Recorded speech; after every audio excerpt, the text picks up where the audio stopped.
So hello everyone, I am back again. My name is Arindiri and I welcome you all to my YouTube channel. So this video is the continuation of our DSC series, and in this video we are going to find the time complexity of some codes, some programs, some algorithm. In our previous video we have already talked about what is time complexity, what is space complexity and all right. So in this video we are going to do some practice. We will try to find the time complexity. I will give you some examples. All right. So by the way, if you have not watched my previous video, please watch so that you can understand, so that its concept will be clear to you. All right, so let me explain you, let me revise you what is time complexity before starting.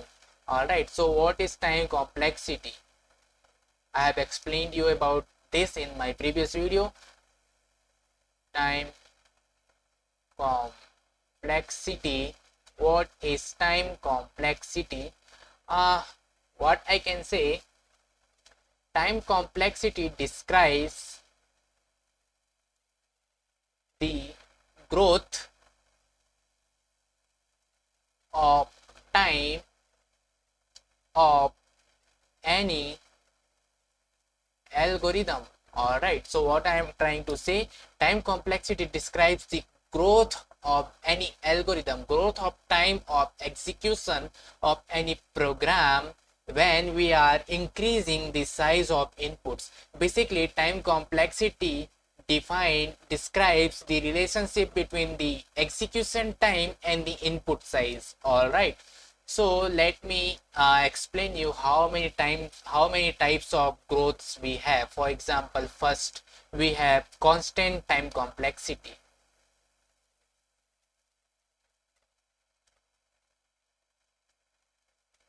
Constant time complexity means the code the time of code execution is independent of the input size.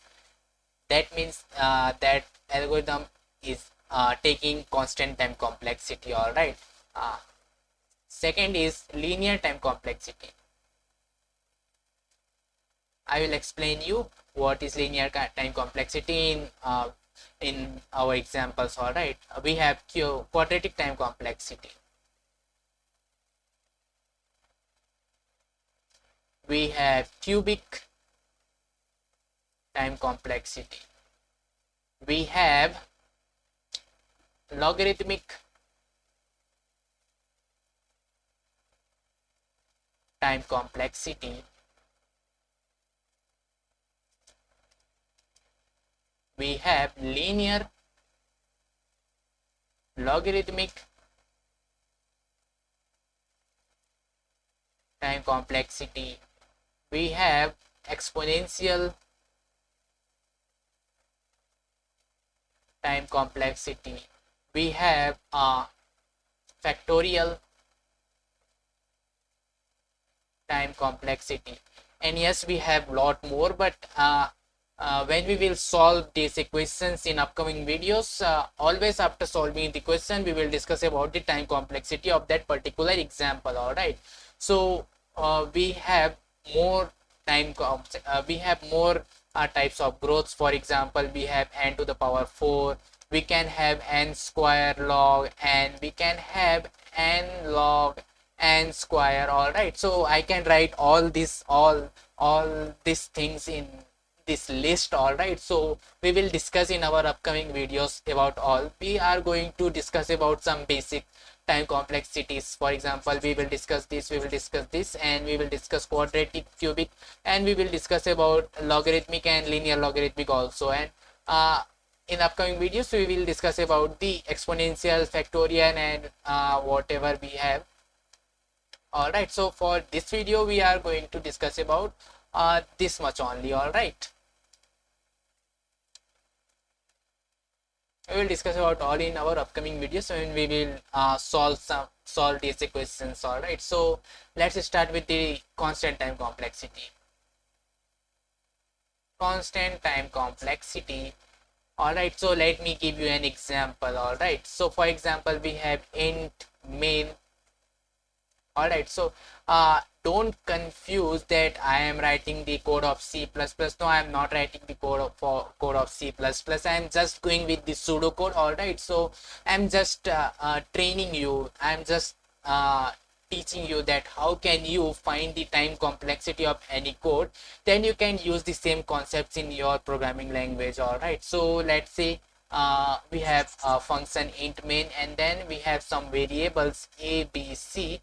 All right, a, b, c, and then what we are doing, we are just taking the summation of a and b and we are storing in c. All right, and then what we are doing, we are just printing c out. Let's say I'm not writing c out, I'm just writing print. All right, print c, and then what we are doing, we are just return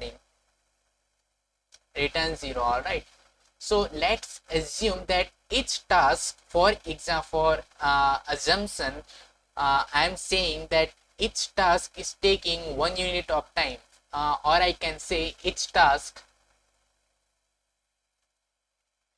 is taking 1 second to execute. All right, for example, int a, this is a task, this is a task, this is a task. So this line of code, is taking 3 seconds. All right, in this code, in this line, we are just summing this. We are just taking sum of the a and b, and we are storing this in c. So we are doing two operations, so this will take 2 seconds.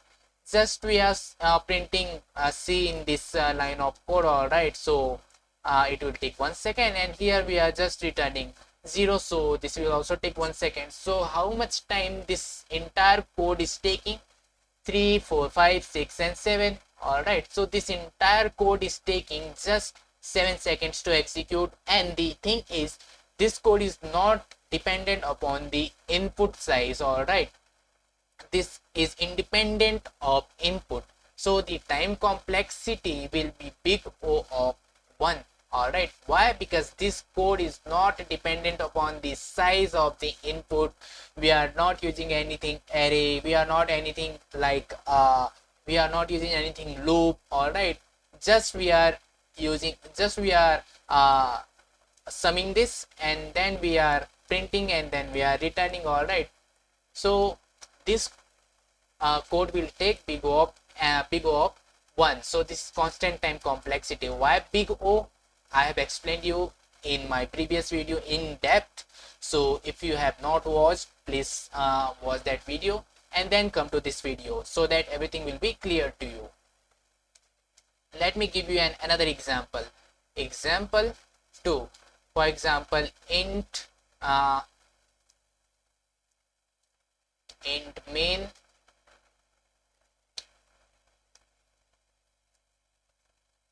int a, b, c, d, a, f. All right, then we are just storing in c. We are just adding a and b and storing in c.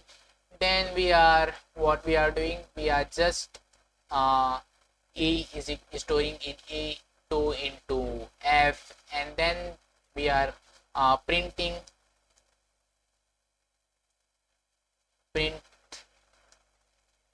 c, and then we are returning returning return 0. That's it. How much time this line will take? Again, each task is taking 1 second, so 1, 2, 3, 4, 5, 6. This line will take 6 seconds. This line will take 2 seconds. All right, this line is taking 2 seconds, this line is taking 1 second, this line is taking 1 second. All right, so 6, 7, 8, 9, 10, 11. So this code is taking 11 seconds. Again, this code is not dependent upon the input size, independent of this code is independent of input size. All right, so again the time complexity will be big O of n. All right, now let's move towards linear time complexity. All right, so let me give you an example. For example, int main, we are just we have int a b c. All right, and what we are doing, we are just taking some of, let's say, a plus b, and we are storing it storing in c. And then what we are doing, we are running a for loop. This is new. We are running a for loop from I is equals to 0, and then we are going till n, and then what we are doing, we are just incrementing I. What we are doing now, we are just printing I, and that's it. So tell me how much time this line will take. 3 seconds. How much time this line is taking? 2 seconds. How much time this line will take? We are running for loop here. So when the for loop is starting for the very first time, this code will run, this line, this much code will run, and this code is running for one time only when the loop is starting. So this will take 1 second only. All right, so this is taking 1 second. How much time this will take? How much time this will take? This is running for n times, so this will take n seconds.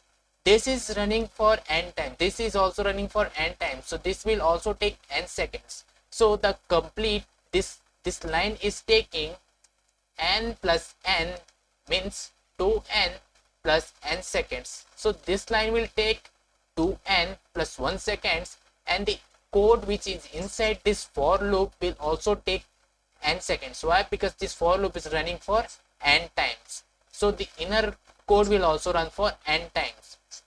So this will also take n seconds. Why n seconds? Because each task is taking 1 second, and this code is running for n times, so 1 second into n, that means n seconds. All right, so this will also take n seconds. How much time this entire code is taking? 3 seconds, 2 seconds, 5 seconds, 6 seconds, 6 seconds. Let me write here 2n plus 6 seconds plus this n. So how much time this complete code is taking? 3n plus 6 seconds. All right.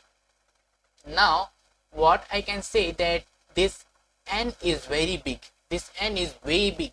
So what I can say, I can ignore this 3 seconds. Why? Because this n is very big.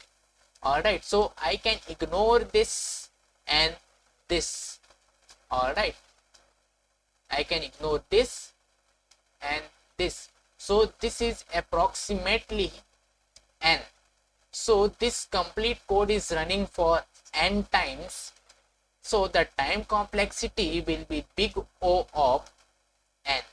Alright. So this is the linear time complexity. Alright. Because the code is, you can see that the code is dependent upon the size of input, and the input size is n. Alright. So this is an example of linear time complexity. Let me give you another example. Example 2. For example, let me see what I have. All right, so now we are running a for loop for n by 2 times. All right, let me write down directly for loop. All right, I'm not writing this main and all. All right, I'm writing the for loop directly. So for loop I equals to 0, and now we are running our I till n by 2, and simply we are incrementing our I.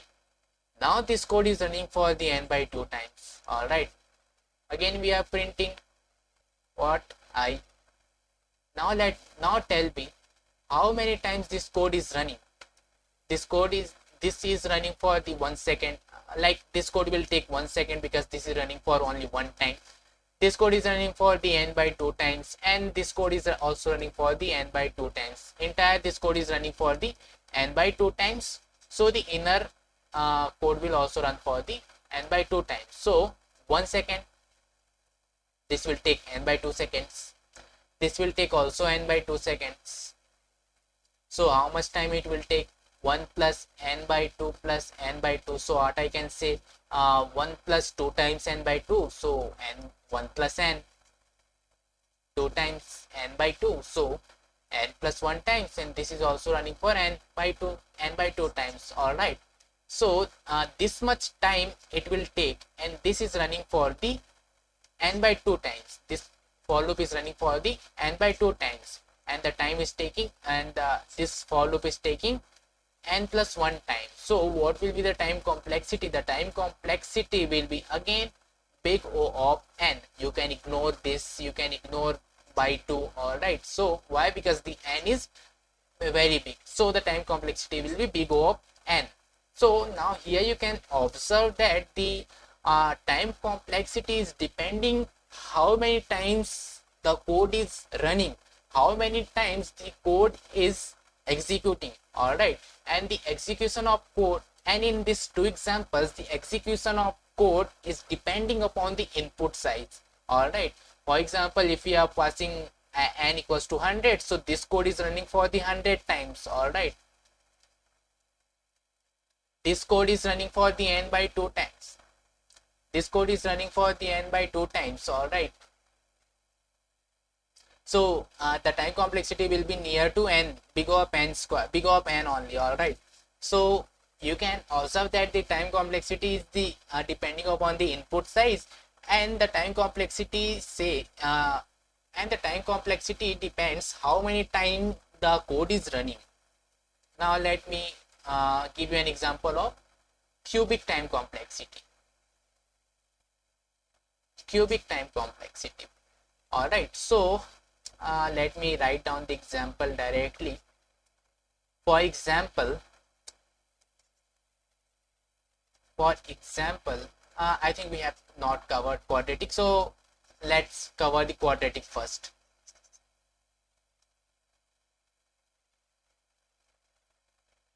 Quadratic time complexity example. For example, we are running a for loop from I equals to 0, and we are running this for loop till n, and we are just incrementing I.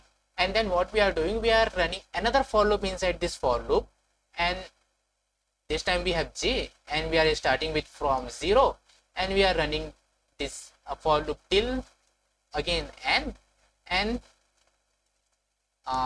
again we are incrementing j here. All right. Now we are doing, we are just printing we are just printing let's say we are printing I. Now tell me how many times these for loops are running. This will run for 1 time, this will run for n times, this will run for n times. Again, I can say that this code will run, this for loop will take n seconds. All right.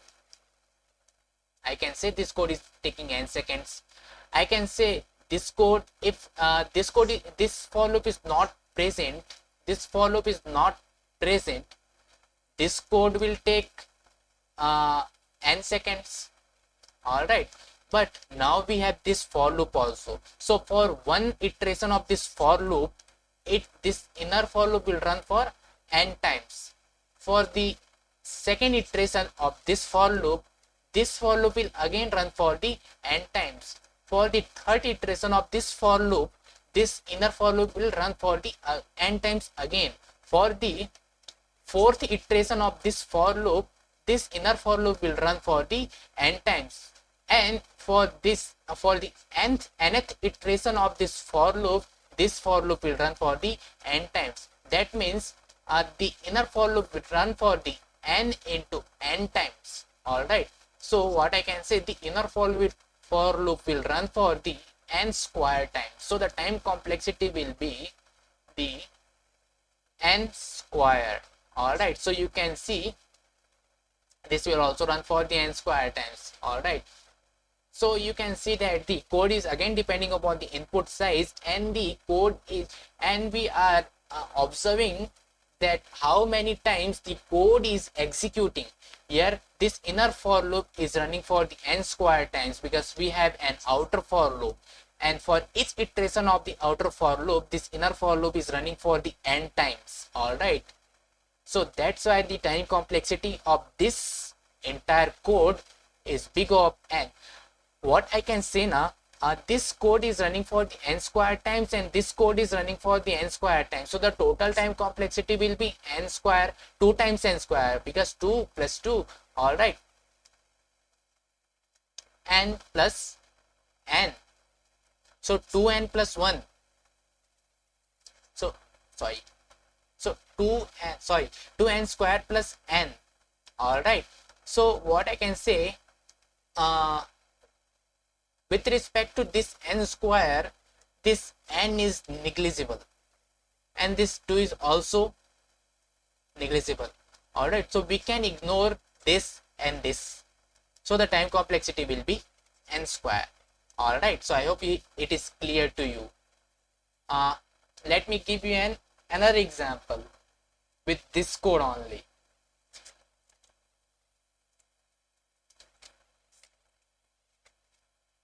All right. So now what we are doing, we are just let's say I'm giving you an example 2. Let's say we are running a for loop I equals to 0. Now this time we are just running our for loop till n, and we are incrementing our I to I into 2. This is something new. All right, we are incrementing our I. Before this, what we were doing, we were doing I plus plus. Now we are not doing I plus plus. We are incrementing our I by I into 2. All right, and after doing this, what we are doing, we are just running another for loop. Okay, I will give you an example. I will give you this example after explaining you something. All right, so let's see. Let me print I here. All right, now tell me what will be the time complexity of this code. How much time this code is running, how many times this code is running, how much time this code is taking, how much time. All right, so this is taking 1 second. All right, this is not running for the n times. All right, why? Because we are not incrementing for one time, we are not incrementing with 1, we are multiplying with 2. All right, so this code is not running for the n times. Why? Let's assume that this code is running for the k times. This code is running for the k times. Don't say this code is running n times. This code is not incrementing by 1. All right, let's assume this code is running for the k times. All right, so for iteration 0, okay, let me write down here, for 0th iteration this code will run. All right, this code will run for one time. All right, for the first iteration, 1th iteration, first iteration, this code will again run. All right, and what we are doing, we are incrementing I with 2. So the value of I will be 2 into 1, which is 2. What I can say, 2 to the power 1, and what I can say for this, 2 to the power 0. For the third iteration, when the I is equals to 3, all right, for the second iteration, we are in second iteration, so for the I equals to 0, for the second iteration, we are again incrementing I with I into 2. So the I will be 2 into what? 2. So 2 into 2 is 4. What I can say, 2 to the power 2. 2 to the 4. All right. For the third iteration, when I is equals to 3,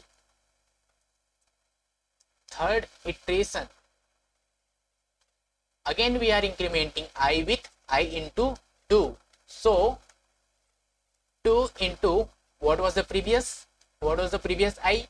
Previous I was 4. So 4 into 2, 4 to the 8. And what I can say, 2 to the power 3 is 8. All right. So for what I can say, for kth iteration, I have told you that for assumption, this code is running for the k times. So the kth iteration, which is the last iteration, kth iteration, what will be the value of I?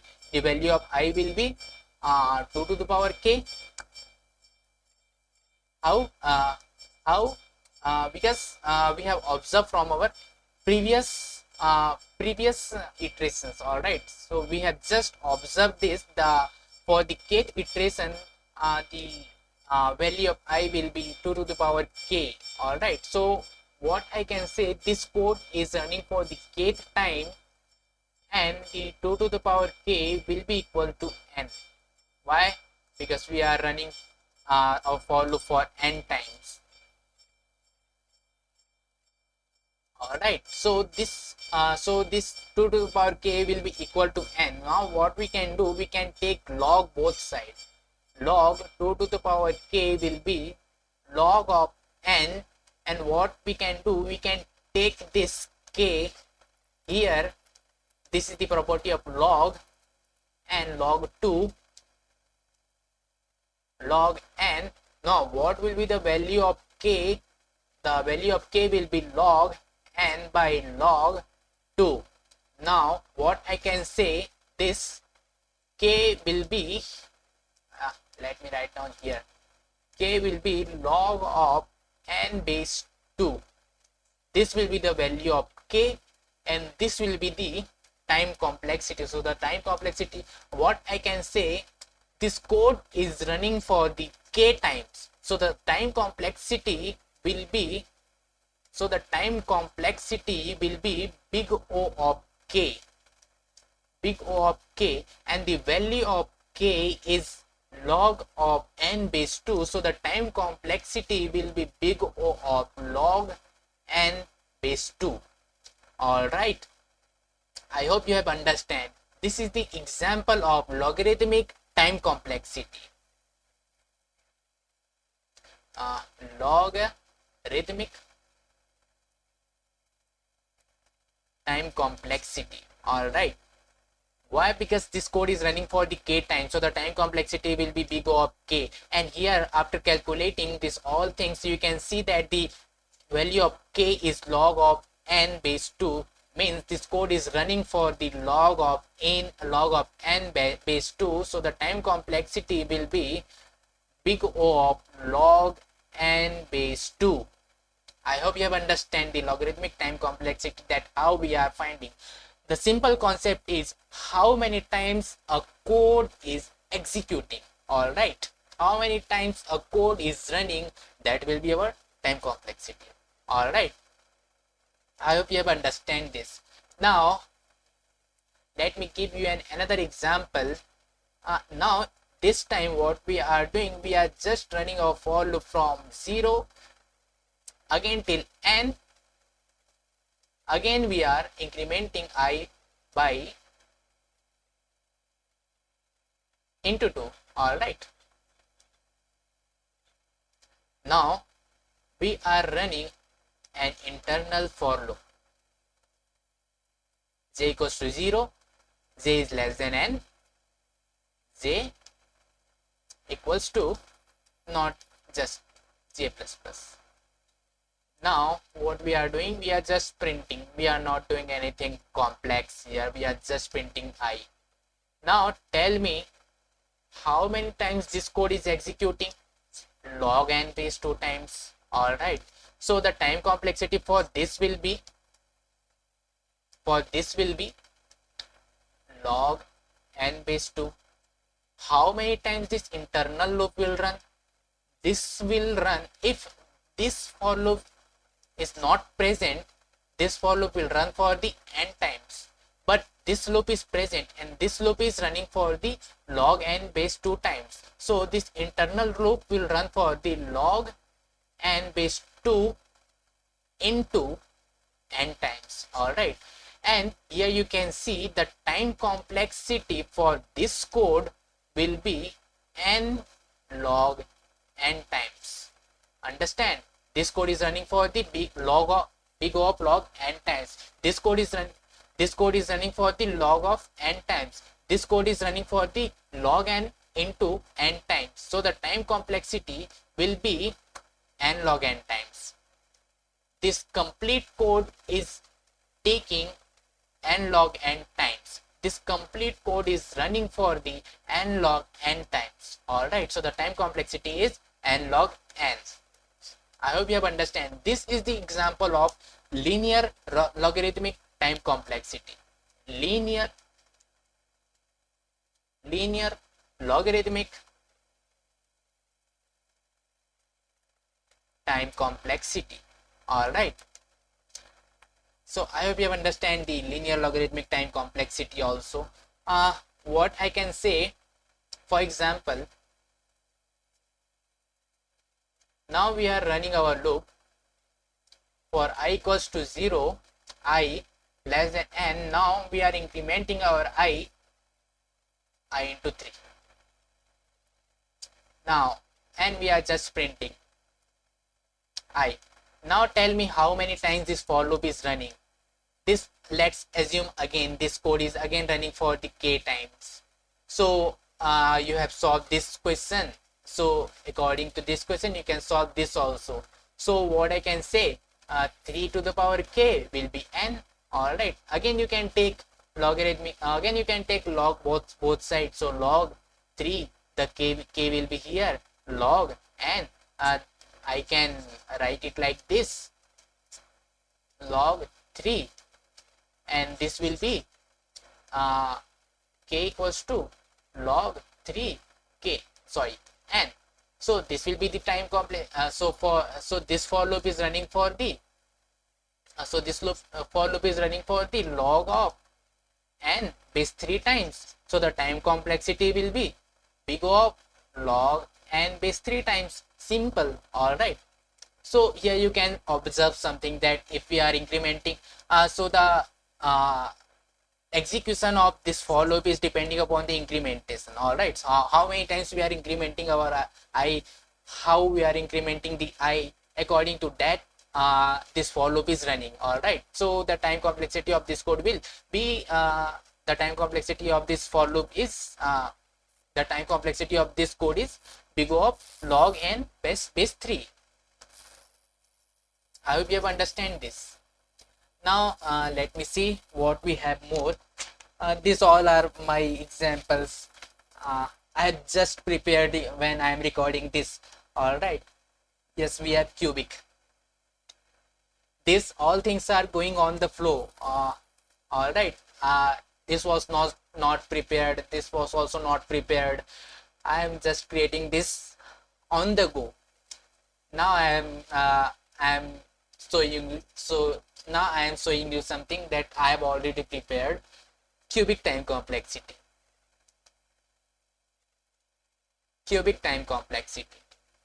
So what is cubic time complexity? Let me, and this is very easy. If you have understand all these things which I have explained to you previously, you will understand this very quickly. All right, so let me write down the code. For example, we are running a for loop from I equals to 0, I n I plus plus. Again we are running a for loop. Inside this for loop, let's say j less than n, j plus plus. Just printing, we are not doing anything complex here, we are just printing I, we are not doing anything else. How many times this code is running? This code is running for the n times. This code is running for the n times. So this code will take n seconds. This code is running for the n times, but because of this for loop, this code is running for the n into n times, so n square times. All right, now what we can do, we can run another for loop inside this. K equals to 0, k less than n, k plus plus. Now we are printing I. All right, this code is running for the n square times, and because of this for loop, this code is running for the n square into n times, so the total so this code is totally running for the n cube times. So this entire code will complete when this code is complete, and this code is taking n cube times. All right, so the time complexity will be big O of n cube of this code, all right. So I hope you have understand the cubic time complexity, and this was very easy. If you have understand the previous examples, this will be very easy for you. All right, so let me see what we have now.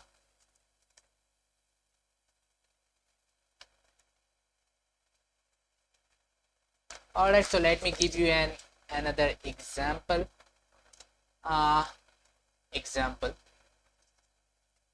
For example, we have a for loop. Now we have two for loops, all right, but not nested for loop. We have a for loop I equals to 0, I less than n, I plus plus. Simple, nothing complex. Printing I. Then we are running another for loop here, not inside that for loop, this is outside that for loop. J equals to 0, j less than n, j plus plus. Now we are running another for loop into this for loop. So k equals to 0, k and k plus plus. Just we are printing k. All right, nothing doing, and not doing anything complex again. So this will take how much time? This will take n times. All right, n times. And how much time this code will take? This entire code will take n square times. So the total time complexity will be n square plus n. So this is approximately n square, because with respect to this n square, this n will be very small. So approximately this code will run for the n square times. All right, so the time complexity will be again big O of n square and n square. All right, and what I can show you now, I have another example, and this will be the last example. All right, for I equals to 0, I less than n, I plus plus. For loop again, j equals to 0, j plus j less than n and j plus plus. All right, and just printing j, nothing else. Then we are running a for loop outside this. K equals to 0, k less than n, k equals to k into 2, printing k. All right, how much time this code will take? Running for n times, n square times. This is running for the log n times. So the total time complexity will be n square plus log n. All right, big O of n square log n. You can write it like this also. All right, so the time complexity is big O of n square plus log n. If you want, you can ignore this, because with respect to this is very small. All right, but if you want, you can write it like this also. All right, so let me see if I am forgetting anything from my notes. Another example. Let me give you another example. This will be the final. All right, don't worry. Yes, I will not see notes after this. This is the last example. All right, let me write down. For I equals to n, I greater than or equals to 1, I equals to I by 2. Now tell me how many times this code is running. We are just printing I, nothing else. Now tell me how many times this code is running. We are running our for loop in reverse order, and we are dividing our I by 2. Let's assume this code is again running for k times. So for the first iteration, for the I equals to 0, for the I equals to n. All right, for the second iteration, what will be the value of I? The value of I will be I by 2. For the third iteration, I by 4. For the fourth iteration, I by 8. All right, till 1, because we are decreasing, we are decrementing our I by 2. So what I can write it? I can write it like this: I by 2 to the power 0, I by 2 to the power 1, I by, sorry, not I by n by 2 to the power 2, n by 2 to the power 3, till this will be n by 2 to the power k. So here you can see that 1 is equals to 2 to the power k. So n by 2 to the power k is equals to 1. So what I can say, 2 to the power k is equals to n. And again we have solved this equation. All right, so again we can say that the k log 2, by the way, this is the property of log. Okay, like if we are taking log, this power can be, we can take this power out here. All right, so this is the property of log. All right, so k log n. So what will be the value of k?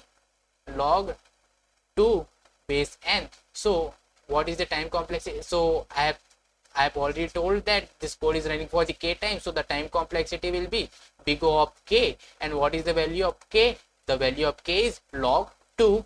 So the time complexity will be big O of k, and the value of k is log of n base 2. So this will be the time complexity of this code. All right, in this code we are running our loop in reverse manner, and we are decrementing our for loop.